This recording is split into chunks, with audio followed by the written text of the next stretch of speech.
Marre d'un Notion en bordel où tu passes plus de temps à chercher tes infos qu'à bosser? On est tous pareils, t'inquiète, on va régler ça aujourd'hui. Imagine un espace de travail tellement optimisé que même ton ordi te dira merci. Dans l'épisode précédent, on a mis en place une page d'accueil aussi fluide qu'un toboggan aquatique, une navigation ultra intuitive et des bases de données interconnectées pour tout gérer sans prise de tête. Mais aujourd'hui, on passe en mode ninja de l'organisation. On va créer des vues adaptées à chaque situation et une mise en page aux petits oignons, histoire que tes bases de données soient aussi agréables que de lire un bon roman. Dis-moi en commentaire ton pire cauchemar d'organisation sur Notion, je suis hyper intéressé. Si cette vidéo t'aide, abonne-toi et active la cloche, parce que la prochaine astuce pourrait bien te faire gagner plus de temps qu'un café bien serré un lundi matin. Let's go les no-codeurs! C'est bon, et à l'intérieur on a dit qu'on allait faire une vue. On met un petit peu d'espace, /view, et là il va nous proposer Link View of Database. Eh bien, je clique dessus et ça va me permettre d'aller chercher une des bases de données que j'ai de côté et de faire une vue dessus. Donc là en l'occurrence on est sur les projets. Donc on va aller chercher, hop, les projets, paf, donc j'ai les projets qui étaient là tout à l'heure. Donc là, visiblement, j'ai pas mis de date de fin, donc je peux le faire. Donc on clique sur les trois petits points et on va changer la vue. Layout, on va la passer en calendrier. Ça me permet directement d'avoir mon calendrier et d'avoir visuellement tous les projets qui arrivent et en fonction de la date du jour. Voilà, donc c'est plus facile. Donc là, on a un calendrier et juste en dessous, on aurait notre galerie. Si on veut déplacer la galerie plutôt pour la mettre au-dessus pour que ça soit plus joli. Pour l'instant, c'est très blanc, je vous l'accorde, mais si vous mettiez une image à l'intérieur, directement, ça serait beaucoup plus personnalisé ici. Les projets sont visibles. On va aller sur une autre section. On retourne dans notre home. On va personnaliser ce home. On l'a pas fait tout à l'heure. Donc, on va faire des vues vers les bases encore une fois. On va faire /link view of database. Là, je clique dessus. Il y a un onglet qui apparaît ici et je vais pouvoir choisir la base de données que je veux visualiser. Là, en l'occurrence, on va prendre les projets, mais on va pas la faire apparaître sous cette forme-là. On va cliquer sur les trois petits points et on va les mettre en chronologie. Et pour ça, on va faire timeline. Voilà, comme ça. Dès que je me connecte à ma page, ça prend pas beaucoup de place, mais je sais directement ce qui arrive prochainement au niveau de mes projets. Si je veux cacher ça, je clique dessus et je fais hide. Très bien. Ici, on va créer une deuxième vue, donc /link database. Pour la suite, pour mettre en forme ça comme il faut, je vais créer des colonnes, donc /colonnes. Je vais créer seulement 2 colonnes, ça suffira, comme ça elles seront assez larges et je vais pouvoir mettre mes différentes bases de données dans les différentes colonnes et ordonner ma page pour que ça soit plus visuel, plus joli. Donc /link, on connaît, lien vers la base de données, on va mettre client.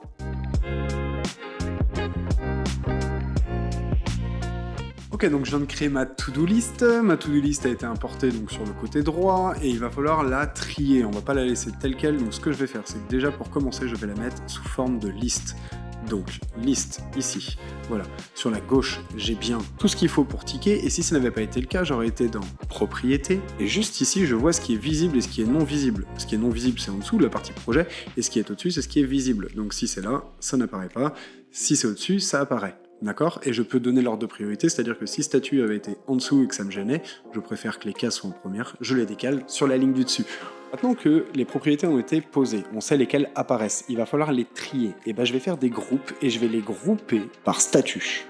Et comme ça, j'ai ce qui est à faire, ce qui est en cours, et tout ce qui a déjà été établi n'apparaît pas. Très bien, juste en dessous de la colonne client, donc je juste intervertis les deux, je trouvais ça plus visuel. Je vais choper cette fois-ci. Donc la partie to do, on s'en est occupé, on a bien changé un petit peu la disposition. La partie client, on va mettre une autre vue, une vue galerie, et puis vu qu'on a mis les différentes images sur les différents clients, bah directement c'est visuel, ça apparaît, c'est cool quoi. Sur les factures, bah là on va mettre ce qu'on appelait auparavant un Kanban. Là maintenant ils ont renommé ça board, et ça va me permettre de le trier, donc non envoyé, en attente de solde soldé. Donc là c'est plutôt pas mal. On va pas aller super loin dans le détail là-dessus. Si jamais vous voudriez que les factures soient là, eh bien je le prends, je le déplace directement sur le côté. Et comme ça, voilà, j'ai peut-être quelque chose qui vous correspondrait le mieux.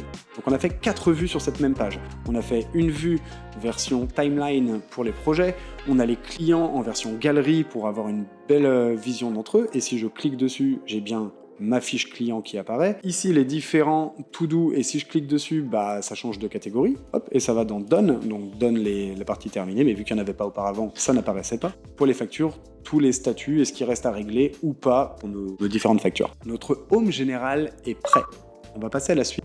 Finance, on va faire 2 vues de la base de données, donc /. On va reprendre facture, on va copier cette vue, CTRL-C, CTRL-V, j'aurais pu faire dupliquer, mais CTRL-D directement, c'était aussi simple. Et on va faire 2 vues différentes. Ici, on va le faire donc sous format liste. Ici, je vais plutôt le mettre en Kanban.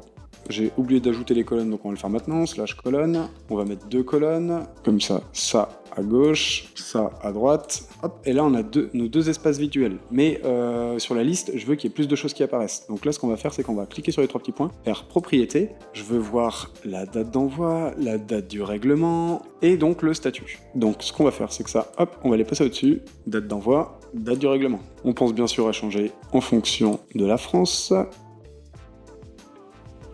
Voilà. Et ici, je peux les grouper comme tout à l'heure, faire des groupes qui me permettent d'avoir une meilleure vision de ce que je veux. Donc je pourrais éventuellement les grouper par statut. Voilà, comme ça j'ai celles qui sont envoyées, en attente, ou bien soldées. Soldé, je pourrais le retirer, je pourrais très bien faire hide group. Voilà, donc je cache ce groupe-là parce que soldé, je m'en fous un peu, hein. C'est plus une tâche à faire finalement. Par contre, sur la partie droite, là ça va commencer à être intéressant. Parce que, en fonction de la date que nous avons, nous allons pouvoir retrier tout ça. Donc on va cliquer là, sur les 3 petits points, et on va les grouper par date cette fois-ci. Ensuite, au niveau de relative, on va mettre plutôt par mois. Et je l'ai fait en couleur, comme ça c'est quand même plus attrayant, c'est plus joli, donc couleur colonne, j'ai activé. On est plutôt pas mal. Donc là, on voit que tout était sur le mois de janvier. Mais si j'avais changé ça et que j'avais mis février, il m'aurait fait apparaître une deuxième colonne. Et là, en quoi ça va être utile? Eh bien, tout simplement parce que juste ici, vous avez un petit 2 qui apparaît, donc il y a possibilité de le cacher si on le souhaite. Mais moi, je vais l'utiliser. Et pour ça, on va faire compte, valeur, et en fonction du montant. Et comme ça, il se passe rien. You lose. Game over. Donc là, je clique sur le petit 2, je vais faire plus d'options, je vais demander la somme et la somme des différents montants. Et comme ça, ça me permet par mois de faire le cumul de l'ensemble des factures et donc d'avoir directement le montant qui est affiché au-dessus. Plutôt pas mal, je vous l'accorde. Comme ça, on peut faire des prévisionnels et puis décaler ses factures, etc., changer les dates, voir qu'est-ce qu'il en est, et donc se faire un visuel sur l'année complète et son prévisionnel. Donc c'est un vrai espace finance qui a le mérite d'exister et qui surtout fonctionne. Donc là, à gauche, ça me sert à rien, en sachant qu'ils sont déjà triés par statut. Donc on va cacher cette propriété, et je vais masquer le statut. Tac. La date d'envoi aussi, puisqu'on l'a à côté. Hop, voilà, c'est plutôt pas mal comme ça. Voilà pour l'espace finance, on passe à la productivité. Il est là, nous on regarde la vidéo, lui il se permet, il se boit son café. Bon, en même temps, ça te laisse largement de temps de laisser un petit like. Hein. Bon, et puis profites-en, hein. Là, apparemment, vu comme il est parti, tu peux laisser un petit commentaire. Peut-être même le temps de regarder une autre de ses vidéos entre-temps. Hein. Ah, ah non, il réagit toujours pas. Bon, on va s'arrêter là. Il est content, il nous salue en plus. Salut. Hein, on va retourner à la vidéo. Merci Romain. Salut. Alors, dans productivité, on va pouvoir mettre en place votre base de connaissances. Donc là, on va pouvoir mettre base de connaissances. Hop. On va faire une table en mode galerie. On va créer plusieurs catégories. On va mettre par exemple... Ok, donc là j'ai créé toutes les parties, hein. On va dire qu'il y aura automatisation, LLM, développement, outils, productivité. Vous allez pouvoir trier dans chacune de ces catégories et en rajouter si vous le voulez en créant une nouvelle page. Vous allez pouvoir ajouter les différentes bases de connaissances que vous avez tout simplement pour que ça soit trié et que ça soit utile, que lorsqu'on veut parler d'une automatisation, eh bien on va sur automatisation et on a uniquement ce qui correspond aux automatisations qui sont à l'intérieur. Bien sûr, pensez à ajouter une image ici pour que ça reste visuel, et à l'intérieur, vous auriez pu, pourquoi pas, faire un toggle. Donc là, il y a un raccourci qui existe, c'est on fait le petit tic comme ça, espace, et ça crée un toggle. Donc ce toggle-là, j'aurais pu l'appeler make. Voilà, j'aurais mes différents onglets qui sont faits comme ça, et j'aurais pu, pourquoi pas, ouvrir et mettre à l'intérieur les différentes sous-catégories. Et trier l'ensemble de ma base de connaissances ici. Donc ça, c'était la première chose. On cache ça, hide in view. Et ensuite, une fois qu'on a fait la base de connaissances, il va falloir gérer sa prospection. Les candidatures. On va faire une vue sur la base de données qu'on a déjà établie auparavant.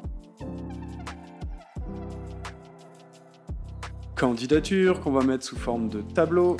Board, la prospection. Et là, pour le coup, on va utiliser la clientèle. Donc, on va créer une vue sur la base client.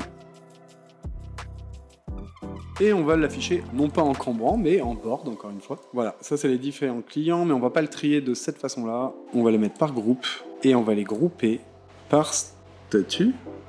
Ok, donc dans la partie productivité cette fois-ci, on touche pas au back-end, hein, on n'oublie pas ça.